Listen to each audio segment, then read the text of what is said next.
Hey students, I thought I'd make a quick video solution here of the exam so that you could, first of all, self-grade so that you kind of had an idea of how you did, because it'll take me quite a few days to score everybody's. But also, of course, more importantly, is that you'll kind of catch what you did wrong and fix that.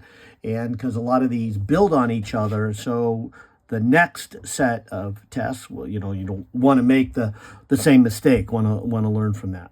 All right, let's start with question number 1 here. It says the definition of an acre is this rectangle that is a furlong, which is an eighth of a mile, by a chain, and a chain is a tenth of a furlong, and so chain, as it says here, this is an old unit, and a chain is 22 yards long, which makes a furlong to 20 yards, or roughly 200 meters, which is roughly that eighth of a mile if you're into track and field at all. And the old-fashioned 220 became 220 yards, became the 200 meters. In either case, we don't care really about the acre or about the long part of the rectangle. It's the width of the rectangle that this actually says how many meters make up then a chain. And so this is straight from chapter 1, a converting of units. I'll start with, a chain and just write, okay, one chain. And as you saw me do, is to convert units,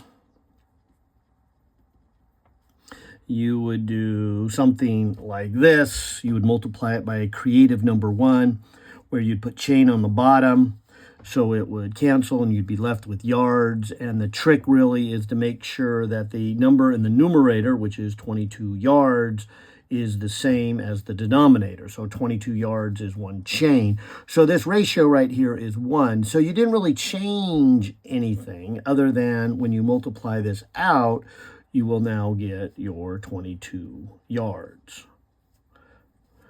And then, of course, we need to convert to meters. Let me just rewrite 22 yards. Now, there's a lot of ways of doing this. You could just directly look up how many meters are in a yard. That kind of would be the shortest way. But I'm going to take a little longer way and convert yards into inches. And so 36 inches is 1 yard, or 3 feet. And so that's my creative number 1. And the reason I've done that is because exactly 2.54 centimeters makes 1 inch. And so this little bit of multiplication right here converts it into centimeters, and in exact centimeters. And that's why I have not memorized how many meters are in a yard, but I've memorized how many centimeters are in an inch, because that's the only ratio that is exact between the old empirical system and the metric system. And so it's nice to use that one. And so that's, so far I really have exact numbers. There is no limit on my scientific, because this is exactly 1.00000. This is exactly 22.00000. This is 1.0000.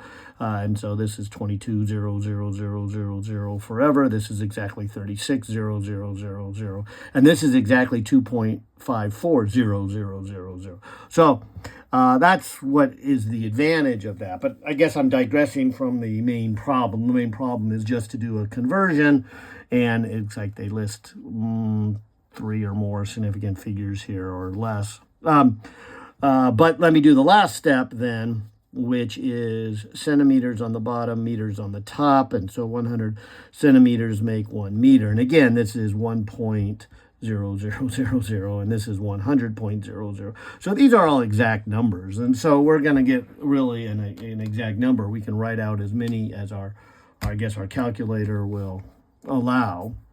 So let me go 22, multiply it by the 36. Multiply that by 2.54, and then divide that by 100, and it looks like 20.1, and it would actually be 11 0.68 would also be exact. But nonetheless, I'll go with C. And so third one down is 20.1 meters. Okay. Looking at number 2, this has an object has an initial position of 3 meters. It has an initial speed of 4. It has a constant acceleration. What is the position 2.5 seconds later? So this, I think you can see, is right out of one-dimensional motion. I guess that'd be chapter 2, where we have something that looks like this. We had our 5 equations, and this was one of them, where we can use it only if we have constant acceleration. I'll emphasize that because looking, I believe, at the very last one, we have a non-constant acceleration here, so we don't want to be using this.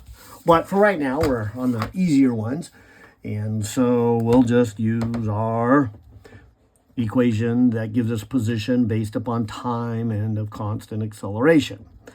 So let's see, the initial position is 3. The initial speed is 4.2. The time is 2.5 seconds later. The acceleration is 1.25. And so dropping all of these numbers into our calculator, we would have 3 plus 4.2 times 2.5 plus 1/2 times 1.25 times 2.5 squared. And we're looking at about a 17.4. 17.4 meters. Looks like D would be the appropriate one there. Okay, well, moving on to, let's see, where can I set this over here? Moving on to question number 3 here. Ball is thrown straight up. So this is going to go straight up and straight down. So again, it's one-dimensional motion, chapter 2 here. Ball is thrown straight up with an initial velocity of 25 upward at time t equals to 0. At what moment of time is the ball now 25 meters above the ground and heading upward? Now, this, again, is a lot like the last problem, where it is a constant acceleration, so we can use any one of those 5, and I'll pick what I call number 2 because it's the one that has acceleration in it, it has time, it has position. And if we set where we throw it, we throw straight up with an initial, it says at what moment in time is it 27 meters above the ground. I suppose question could be phrased a little nicer because you might argue that it's not quite 0 when it takes off. And so I just know from experience that questions are often written this way. And we don't have any other information to go with. So I think it probably would phrase if it's just 27 meters up. The initial velocity is, let's see, 25. The time it takes, that's what we're looking for, so that's the unknown.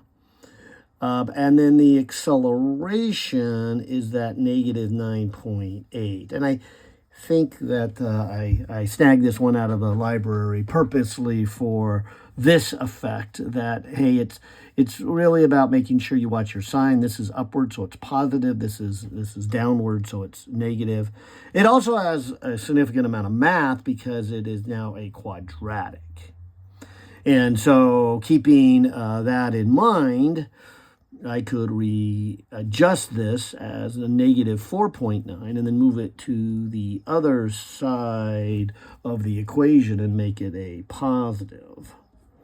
And likewise with the 25, I'll move it to the other side, making it a negative, sticking with the 27.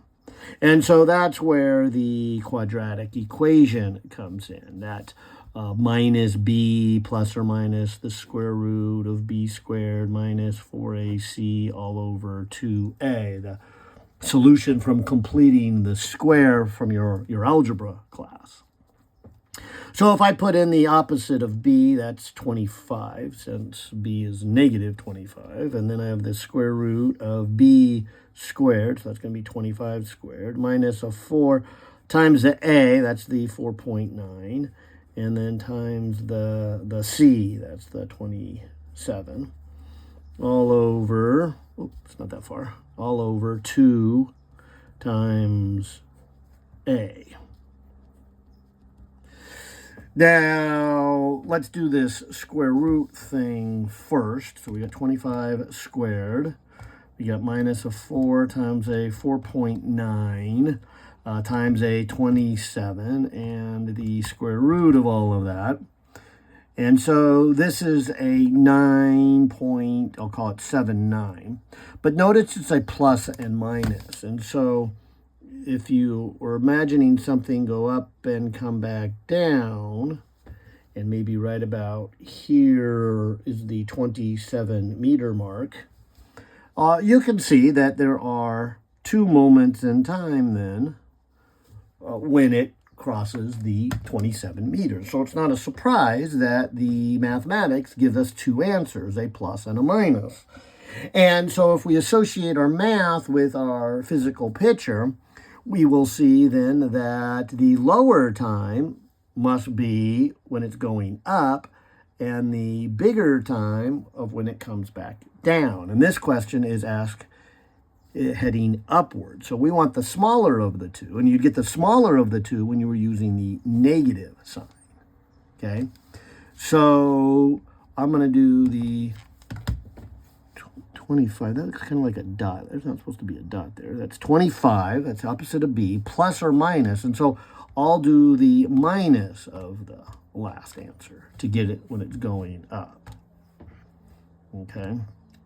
And then divide that by, and I'll just call that a 9.8 in my head here, and get a 1.55 seconds. So it looks like answer A would be the correct one on the way up. And I suspect one of these other ones would be on the way down. So that's going to make you think a little bit. So I'll just do the plus 9.79, enter, and divide by 9.8. Yeah, so this one is the one on the way down. Don't fall for that one. And the other two are probably just wrong answers for whatever reason. Poor algebra, or not taking a square root or something. All right, well, let's move on then to question number 4. Question number 4, it says a ball is thrown horizontally from a height of 1.5 meters towards a wall. And so it looks like we're 1.5 meters up towards a wall that is, looks like 12 meters away. The ball hits the corner where the wall and the ground meet. Okay, so the path looks maybe something like that. At what speed was it thrown? Okay, well, now you can see we've just gone to chapter 3, and this is our 2-dimensional motion. And the way I kind of described it is that I find it best to take your paper and divide it into the 2 separate motions. And we do have this constant acceleration. And so maybe I'll write out the same equation we've been using.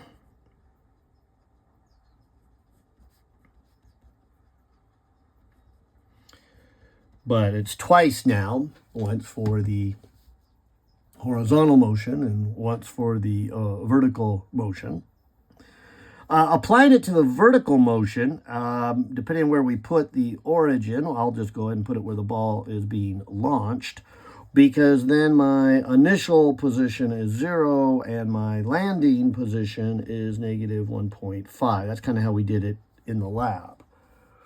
Of course, I noticed a few of you in the lab like to put this as your origin. That's fine. And a couple did this. That's not bad either, I guess. It'd be a lot better than, say, this. Just make up some distance away, just make the problem harder. But both of these seem like the easiest origins. And I'm just going to do this one. And so that's why I start at 0, but I land downward, so negative. And then the initial vertical speed is 0. That was the key when it says it was thrown horizontal. And so like the problem up here, the acceleration then is downward, so negative 9.8, and half of that makes the negative 4.9 t squared. And so after a couple steps of mathematics, and so I'll take the negative 1.5 and divide it by a negative 4.9. And so that's a 0.306. And then take the square root of that, and you have 0.553 seconds for how long it was in the air. And by the way, you might have even noticed that these numbers are very, very close to the lab we did. So this was the part 1 of our projectile motion where we fired it horizontal, and we were, depending on what table you had. Oh, I guess I did it for you on the table. It was pretty close to 1.5. A little bit under that, though, I think, if I remember right. Okay, but then horizontally, I could use this over here and kind of do the same thing by saying, okay, I'm going to say that the starting position, because I put my origin here, is 0, and where it lands is over here, and that's what they're looking for. How far is that wall away in the horizontal direction? So then the unknown initial horizontal speed, so we're going to find that. The time is here, and there is no horizontal acceleration due to gravity. And then this is that 12 meters. And so you get your basically 12 divided by 0.553 in order to figure out how fast it was going horizontally. And it looks like about 21.7. So 21.7, and I did all my distances in meter and all my time in seconds, so it looks like A would be the correct answer for number 4. Okay. All right, well, moving on to the next page and a little further in the book, and therefore a little harder problems, we have a soccer ball. Again, you can see this is going to be two-dimensional because it's kicked with an initial velocity from the ground, angle of 35 degrees above the horizontal, neglecting air resistance. How far away from the kick does the ball land? Okay, and like I was saying in the last problem, it's 2 dimensions. It's out of chapter 3. We can have this set of equations. Maybe I'll write out y first. So y equals y naught plus initial velocity and y times time plus 1/2 acceleration y t squared. And in this case, it's not as hard as it could be because it's on a soccer field, and so it gets launched at the same place it lands. And so we might as well call that the launch point the origin, and so it starts at 0 and lands at 0. Like, technically, you could have put the origin below it and said, okay, it started at 10, but the point is it landed at 10. So either way, they cancel. It's going to make our math a little bit easier because if those weren't zeros, math gets a little harder, and that's what we're going to see on number 11-1 here. And so we'll come back to that one also. But again, starting with the easier ones then, this would be the initial velocity in the y direction. And so if you draw a picture of it, it looks like it has a total speed of 21.3, angled at 35 degrees. So you can get the horizontal speed by taking the cosine function, and you can get the vertical speed by doing the sine function. So remember, sine gives you opposite, and so we want the vertical speed. So this would be 21.3 multiplied by the sine of 35 degrees. And then times t. And then this is what we saw in the last 2 problems. This is the negative 4.9 t squared because the acceleration in the y direction is that 9.8. Which, when we go to solve this math, we can factor out a t. And if we do that, we're just left with 4.9 and only 1 t here. And this t goes away. Let me use my calculator to go to 21.3 times the sine, or better check, am I in degrees? Yeah. Times the sine of 35 degrees. And so this is going to be a 12.2. And of course, when you have two things multiplied equal to 0, that means either the first one is 0. Okay, so t equals 0. And that's pretty obvious right here where the soccer ball is kicked. Yeah, the position is 0. So that's not the one we want. So we must want the other one. And we must want the 12.2 minus 4.9, t equals 0. Or t equals, when we move this over, we get a negative 12.2, and we would then be dividing it by a negative 4.9. So 12.2 divided by 4.9, and I'll just drop the two negatives, or maybe I should say I'll just do the negatives in my head, get rid of those. And then I get a time of 2.49 seconds. Nice. Okay. And so then if we come back to the horizontal motion, applying the same system of equations, we could say, okay, we're saying it starts at position 0. The horizontal speed would be, like we drew up here, the 21.3, and then we would have cosine of 35 degrees. Then we would have the time of 4.9. Nice. And then no acceleration. And so after all of this math, and you can see it's a little bit harder one here, we do have the 21.3 times the cosine of 35 times the last answer. And we're looking at 43.4 meters. It looks like B would be the correct answer for number 5. Nice.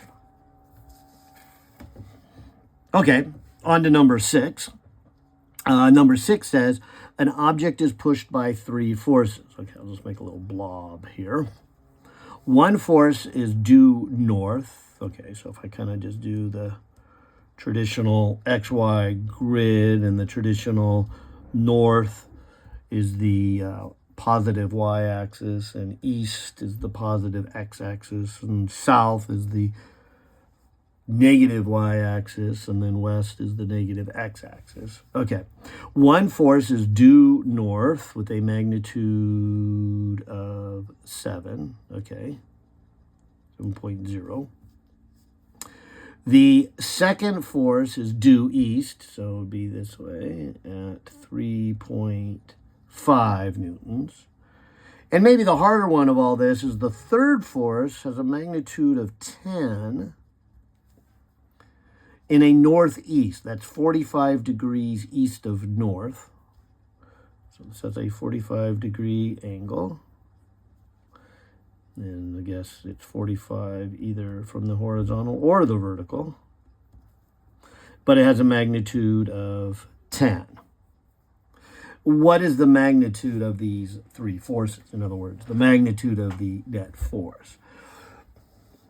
And so the real point in any of our vectors, we're going to see a lot of them this series, both in this class, Physics 110, and the following semester, for those of you, which is probably most of you, going on to Physics 111, lots of vector stuff. And the phrase I like to use is, again, the horizontal motion, or the x's go with x's and y's go with y's. And so that's what we've been doing with our two-dimensional motion, because they're vectors. And the same thing here with our forces, they are vectors. So we would want to put the x components together. And so you might say x net, I suppose you could even call it force in the x direction net, is what you get when you add up the, I might need a little more space. Let me jump over to a pad of paper here. but you have to add up your components or how much of each vector is in the x direction. So for the 7, which is all north, has nothing in the x direction. And the second one, which is all east, is purely all of it in the x direction. And the one that's at a 45 degrees, like we saw in the last problem, would be the magnitude of it. But then, again, like we did in the last problem, to get the x component, we have to apply the cosine of this angle. And in question 5, that was 35 degrees. But for this one, it's 45 degrees. And we can do the same logic in the y direction. We would add up all the pieces of y. So again, x's go with x's and y's go with y's. Do not just add these all together. I mean, I guess you'd get 10, 17, 21 and a half. 20 and a half. So that's your fake answer here, D. If you just didn't treat them as vectors, you just treated them as, numbers like third grade type thing. Okay, but they're not. You got to put x's with x's and y's with y's. And so doing the same logic, the first one has all it in the y direction, so that's a full 7. The second one has nothing in the y direction. That's the 3.5. That's all in the x direction. And the last one is, again, really kind of the same thing. And I guess technically you might want to put the sine of 45, although the sine of 45 and the cosine of 45 are the same. But this is how we would get the total x and the total y by putting x's with x's. So here I would put 0 plus 3.5 plus 10 times cosine of 45 and get 10.57 in the x direction. And over here, I would go 7.0 plus 0 plus 10 times the sine of 45. And so this is going to be a 14.07.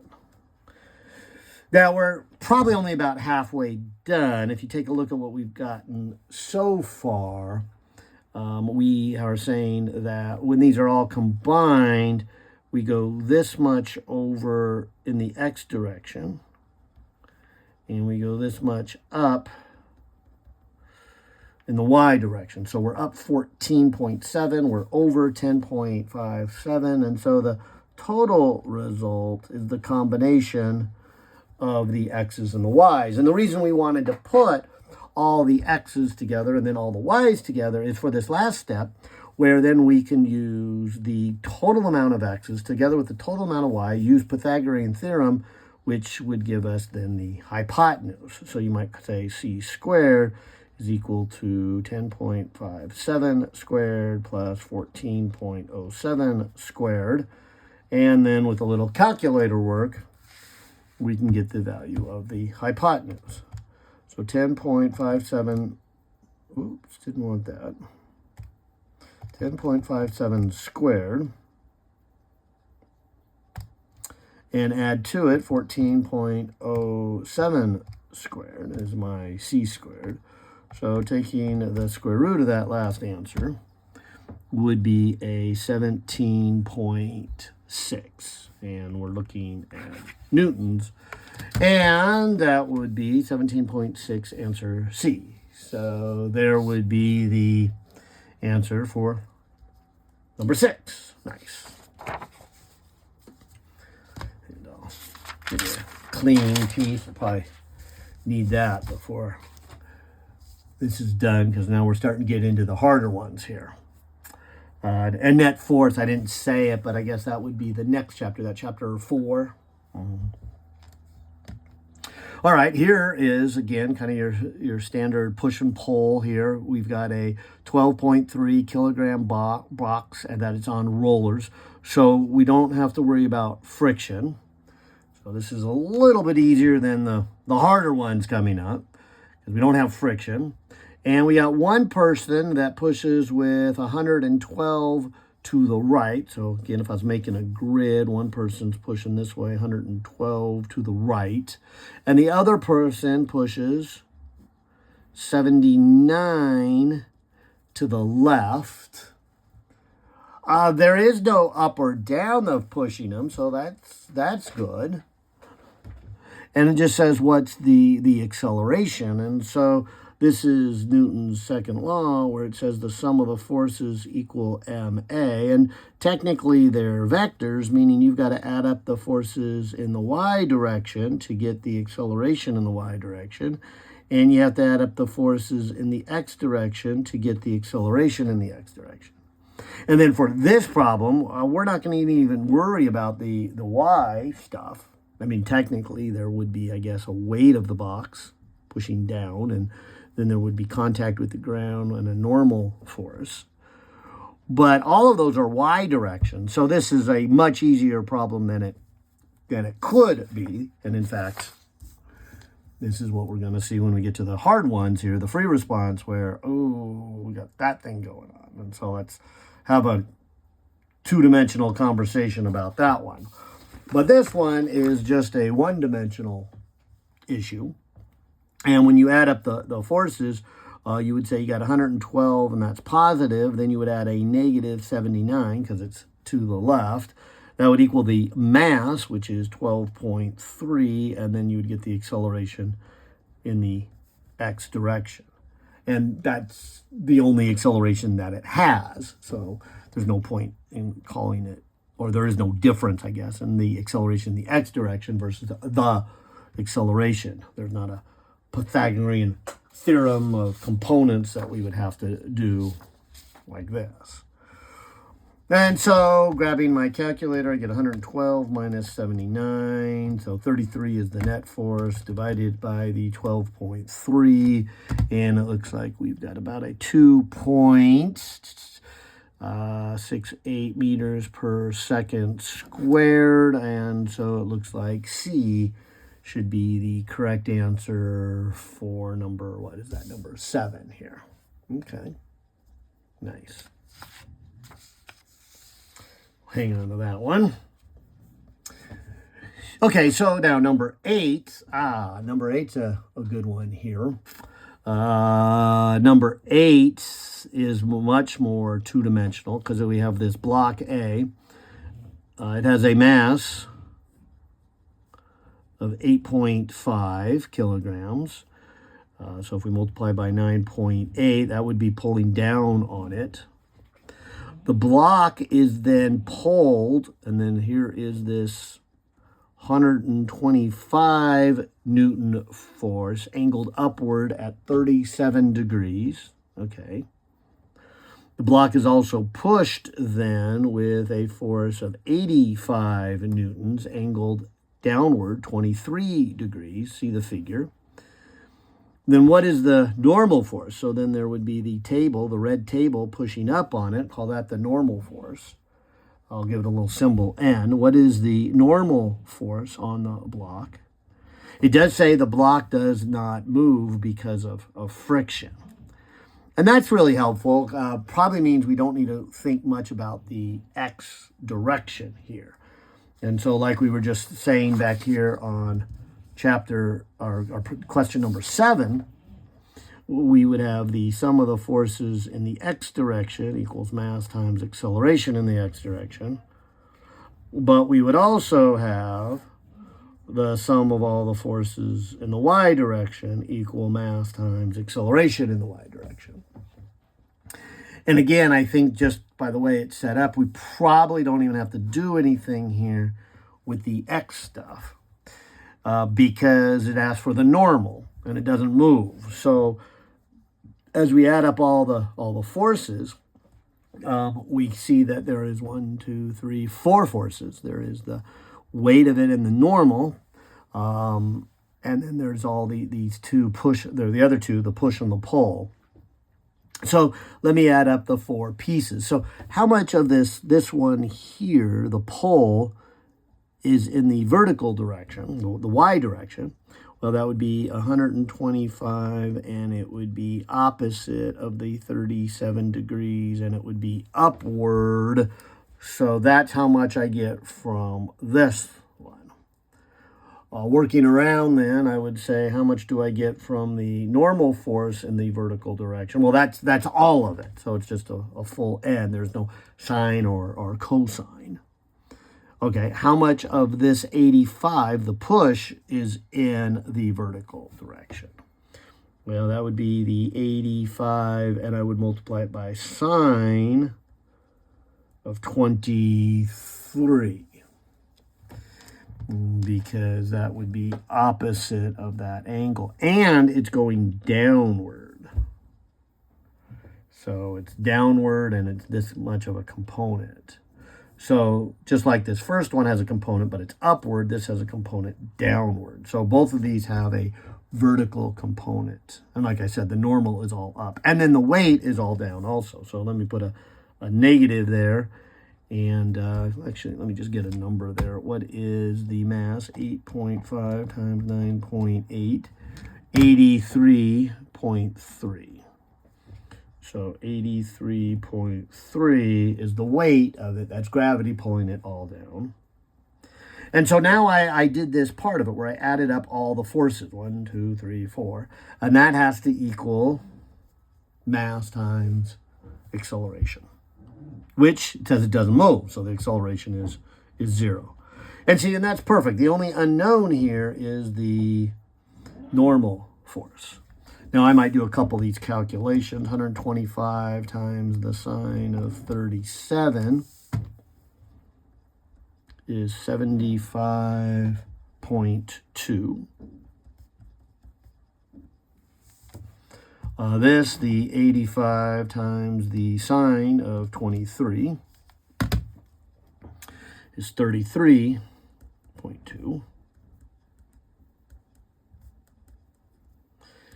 And so now, moving everything to the other side, this would be 83.3, a positive.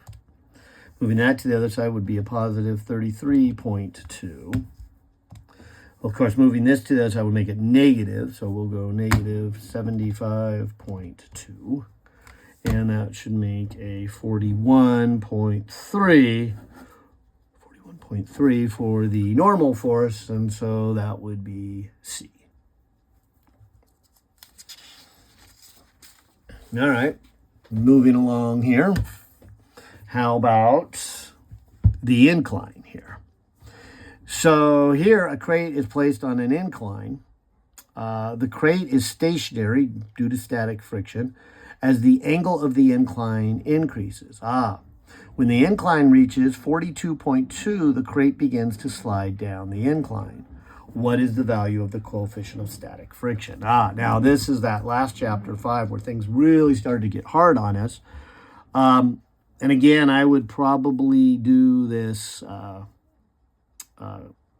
grid, if you will.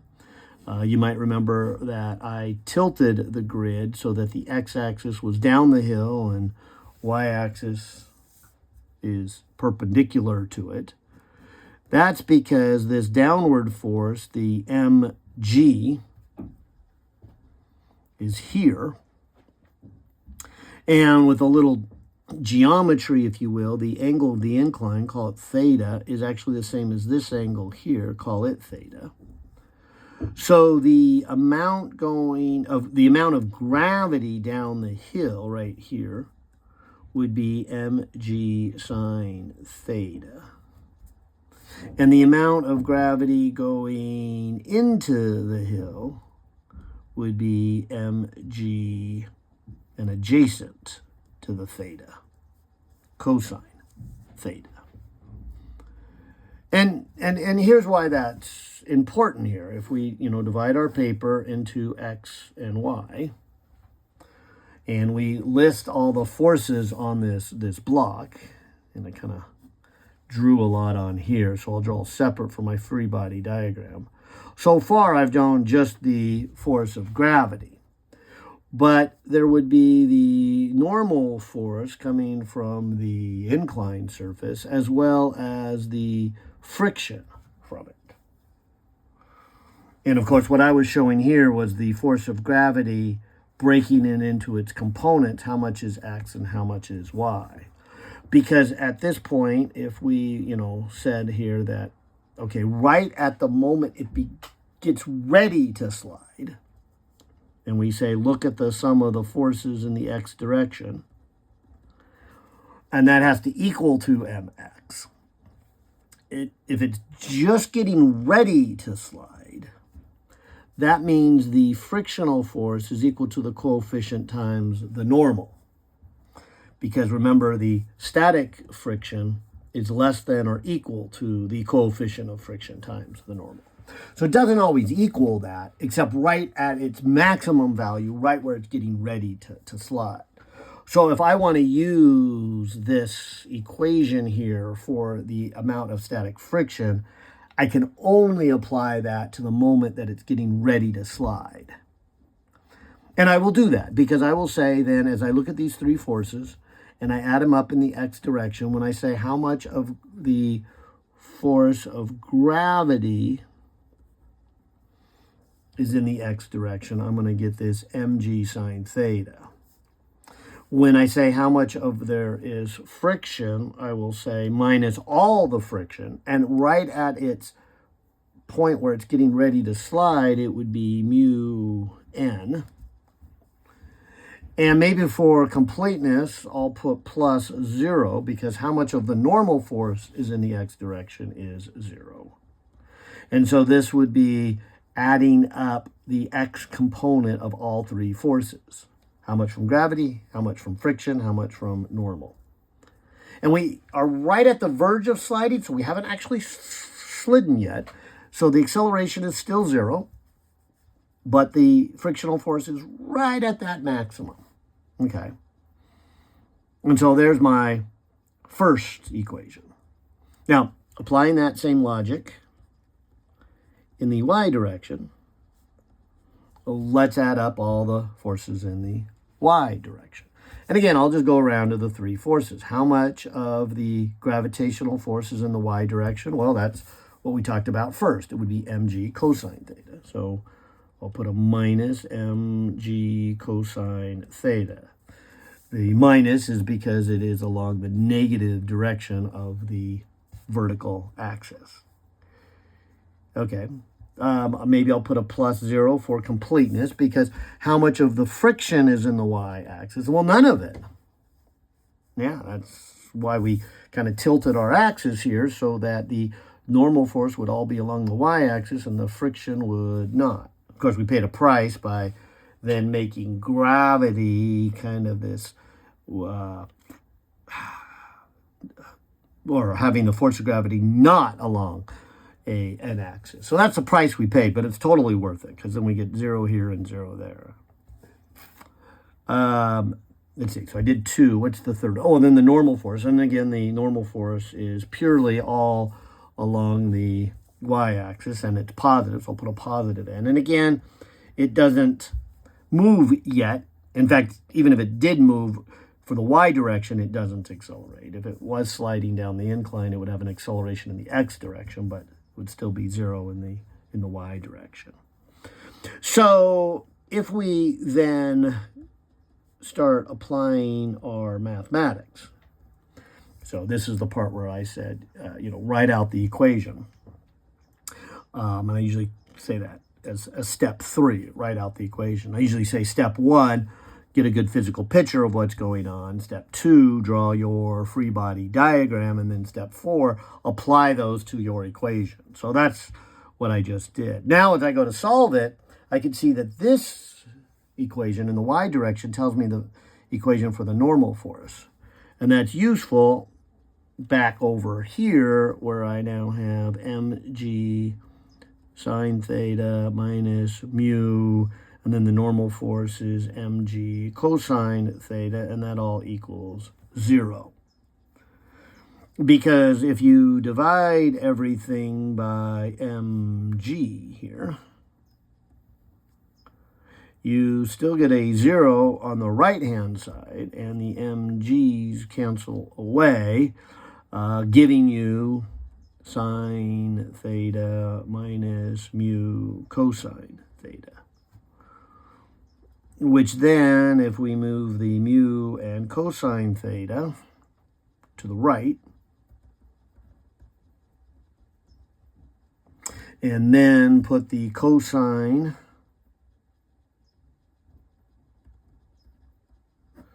under the sine, we get the tangent. And that's the key here, is that the coefficient of friction is the tangent of the angle when it begins to slide. You might even have remembered that from your reading. So I suppose if you did, you could have avoided all that work and you would have just gone instantly tangent 42.5, hit enter, and got your number. So you may or may not remember that. We did it in the reading, we did it in the lecture, and we did it here as a problem from scratch. So that'll give you your coefficient then of static friction. That's how we test them. That's why we lift them up on an incline till they begin to slide. So in either case, the answer is 0.916. Answer is C. All right, on to number 10 then here. And so number 10 is with air drag here, but it says a strong human bike rider in an upright position can produce a constant force of 54.7. And so there's all these leverage advantages of a bike and a chain and a gear system and the size of the tires. But without worrying about that, we're just going to say that as something moves through the air at a constant speed, its push equals its drag. And its drag depends upon the shape of the object. We call that the drag coefficient, the density of the air, the cross-sectional area of the object, and then the speed squared. So it says it produces a constant forward speed of 15. So if we put in what we know from the given statement, we have this as 54.7. These, which include the 1/2, the shape of the object, the density of the air, and the cross-sectional area, aren't really explicitly given, but the speed sure is. And so even though we don't know these individually, you can see that we know them collectively.